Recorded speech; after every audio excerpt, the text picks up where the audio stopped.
Good afternoon again to everyone. Thanks for being here and participating and keeping our community informed.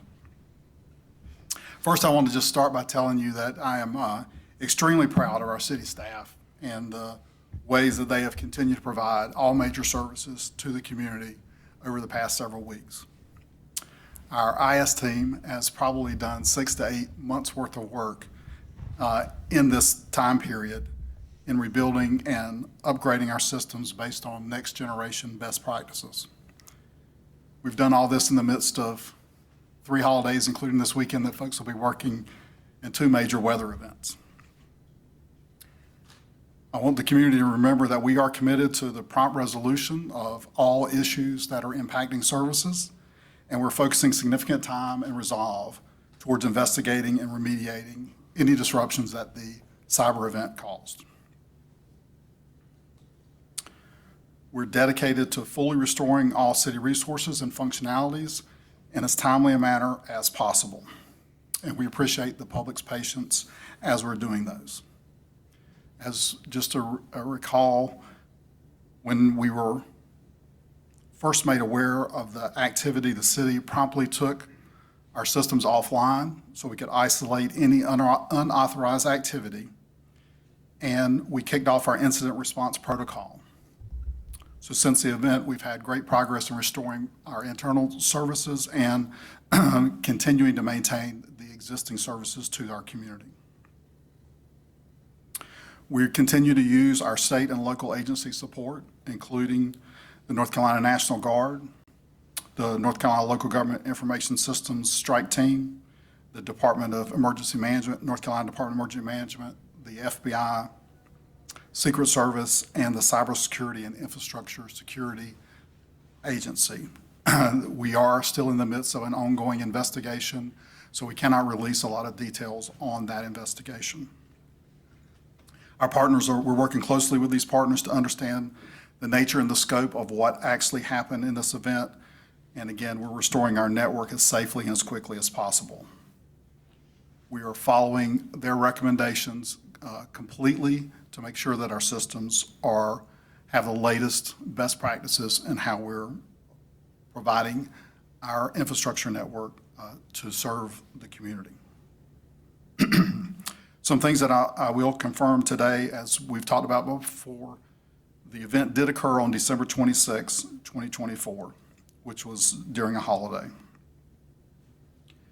There was unauthorized access to and encryption of certain systems on the city's networks by an unauthorized actor.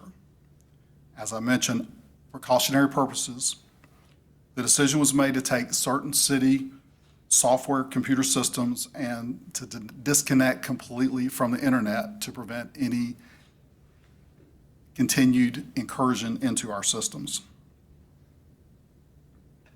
According to North Carolina law, no contact has been made or will be made with the responsible actors in this event. As I mentioned, again, since the incident occurred, the city has made great progress towards return to all network operations, accomplishing a great deal of work in a short time. And we will continue to work on the restoration and rebuild of our infrastructure and all applications. Currently in progress, all of our major systems actually are operational and have been rebuilt, and our IS staff is working on our end user interfaces with those. So we're still working to make sure that all of our systems are completely safe before we turn everything back on to the public. As we mentioned before, this incident has not impacted, despite some rumors to the contrary, operations in the Winston-Salem Police Department, the Fire Department, or the utilities operations. These departments are conducting business as usual and are not impacted. There are also some questions about planning services. Since the cyber incidents, we have issued over 1,100 permits and have completed over 2,500 inspections. Our planning service staff continues to operate to provide the businesses to their services to the community. There's been some confusion, so we want to make sure that you're aware that we are aware that there was a separate incident that was unrelated to our incident at all, that impacted a third-party corporate vendor, Power Schools, which is used by numerous school districts nationwide to manage and maintain student and employee records, including the Winston-Salem Forsyth County school system. The school system did not have any, that was not related to the school system, nor was it related to the city in any way. That was a private vendor. We'll continue to work around the clock to restore the network as safely and securely as possible, and we're using the state and local guidelines to do that. We do not want to rush our recovery efforts. As we bring things online, we're reviewing and evaluating all of our security tools, our security processes, and all of our product protocols to ensure that the public is protected as we move forward. Folks have asked, well, can you guarantee this will never happen again? And we cannot. But we can tell you that we've taken all the precautions, and we believe our system is probably the safest network, local government network in the United States at this point in time.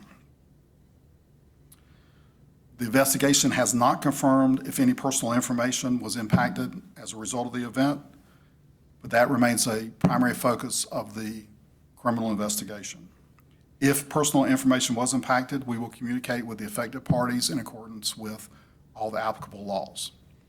Again, we are not aware of any identity theft or fraud as a result of this incident.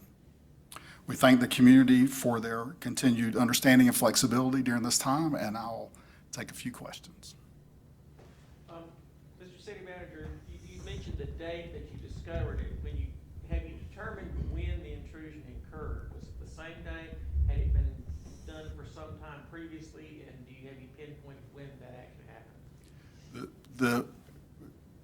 Again, all of that's part of the investigation of what's going on. What we have pinpointed is that on the 26th was the date that we had activity on our network that was deemed unauthorized, that was creating concerns that we needed to shut the system down.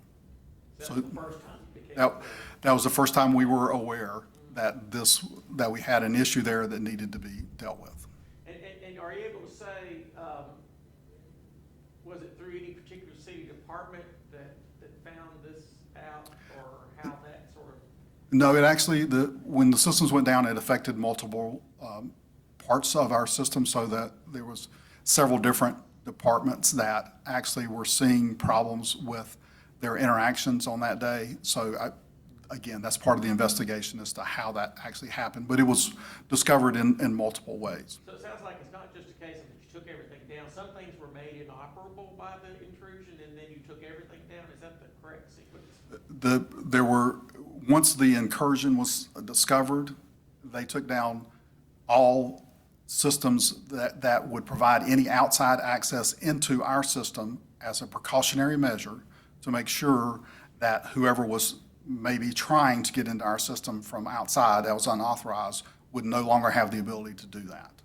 So that's why all systems were taken down, and then we were bringing things back up as we've dealt with all of the safety and security protocols to make sure that there's no threat of, no possibility of this particular threat getting back in. Yes, sir. So you said no contact has been made with the actors.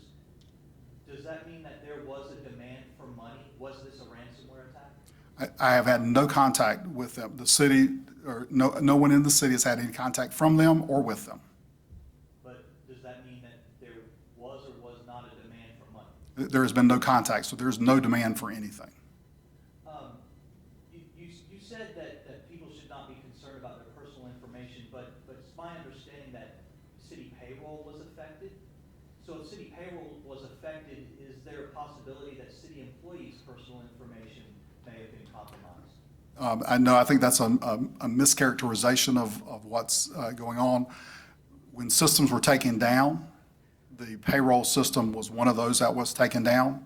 So the city, our team in finance and HR and all of our timekeepers are in the various departments are working diligently to get all of our information for payroll in the systems that we have. But the last payroll that we did We ran a payroll, the previous payroll, we basically duplicated that for our employees so that they would be paid. And then this week, we're working on getting that payroll into our system. So it wasn't that I don't have any information that the payroll was impacted by anybody outside of our organization, but with the systems down, that made it difficult to run a payroll. And so we had to run it as a alternate method, and then it's being corrected this week. Are bills being generated? Like there are folks in the community who are saying that they're not getting or receiving water bills or other utility bills.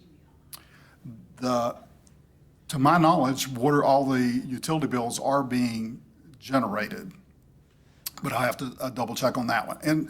And on the utility bills, then again, there's a variety of ways for people to pay those utility bills. Send a check. You can come by if you're paying cash. You can come to the cashier's office. So there's plenty of ways for people to pay their utility bills. But as we've stated on numerous occasions, at this point, we're not adding any late fees or turning off services to people that may have been caught up as typically we're paying online, and then we're not able to do so at this time. And are you able to determine water usage so that you can like accurately bill someone for water usage right now, or has that been disrupted as well? To my knowledge, we can still read all the water meters. Okay. So if somebody does want to pay a bill and they go ahead and pay a bill, since the system is down, how are you taking care of that to ensure that people want to know that their bill is being paid and they're not going to get something in the mail later on saying that they didn't pay this bill when in actuality they did come to pay it in person? If you come and pay it in person, you will actually get a receipt that you can take with you that will prove you paid. Thank you. Speaking on preventative measures, are you guys looking to hire another third party, anti-ransomware or anti-cyber event, We already have cyber security insurance, and so we have a team of folks that are working with us that are helping with this cyber event and would help with any future cyber event that takes place. So that's already in place, and that was a part of our protocols in So working through this. going forward, you're keeping the same system in place in hopes that this doesn't happen again? No, I think that's a mischaracterization as well. The systems that we have in place right now have all been completely rebuilt and upgraded. So we're a large, complex organization, so there was a lot of systems that were out there. If there's a glass half full scenario on this, again, our IS team has been able to push out all complete new upgrades and updates to all of our systems that are being brought back online so that we will have the latest in security measures for all of our systems. So that moving forward, we will continue to do that. This puts us in a better place moving forward. Any other questions? Just one last one. How exactly is the National Guard involved? Like, what are they doing? Are they investigating how this happened? Are they helping you with restoring the system? How exactly is that working? No, the National Guard, their unit is investigating the incident. They were on site for 2 weeks, I believe, and now they're continuing to help monitor our systems from remote locations. I know you said there's no contact, or that there has been no contact made with the people responsible for this, but do you guys know anything? Was this a group? Was this an individual that did this? No, I can't say who, if it was a group, a person, an individual, whatever.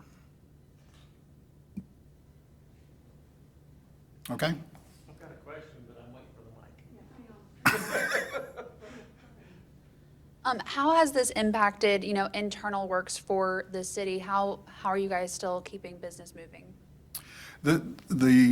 All of our city departments have a various continuation of operations plans. So for the most part, the impacts of this are internally being seen by folks trying to conduct their internal business. So we have limited amount of impacts to the public at large. So our employees are doing the things that they need to do to make sure that they can continue to keep business going. In some cases, that means that they're doing more manual recording of information that's being processed, or as I said, payments coming in. They're giving written receipts back to individuals where we would have had to been able to print those. So it's more time and effort on the part of our individual employees to do that. Yes. How much is this costing the city to, investigate, to replace systems, buy new software, bring in experts? It sounds like it could be adding up to be a pretty expensive operation. We do not have any specific information now on how much what the cost is of dealing with this event. So I don't have any information to share yet at this point in time. As I mentioned, we do have cyber insurance, so that will help cover some of our costs, or maybe all of our costs that are ongoing with this. Our folks are tracking all of the information on what efforts we're making, what expenditures we have to make to deal with this, and so that'll be a part of our settlement with our cyber insurance. And are you planning to put systems back on or parts of the web back on as they get fixed, or do you plan sort of like a general grand rollout? And sort of as a follow-up to that, if you are putting things on gradually, are you planning some sort of update on the splash page that you get to say, okay, this is now running, that's now running? Yeah, absolutely. The website has continued to be operational this whole time, so people can go to the website and get information on city services. There are certain components of the website that are not available, like online payment. But the website itself is up and is running, and we're continuing to provide updates as they become available on what's going on. And as systems are brought back online, we will make a release to let you know about those that have come back online, and to hopefully help us let the residents, public know what's going on. What's been the hardest thing to sort of do manually now that, that you've had to sort of switch back maybe to some old-fashioned system? For me, it's lack of having access to a printer readily available at my desk. So I've got to do a workaround to get things printed off that we have to do. Probably the most difficult thing is routing around things that have to have multiple signatures, and working on just processes that we've automated that now you have to go back to remembering how we've done them for decades in the past as manual operations. Some of our younger colleagues may not have had to do that, but that's what I had to do when I started in this business. All right. Thank you all for coming and helping us keep our public informed. Thank you very much.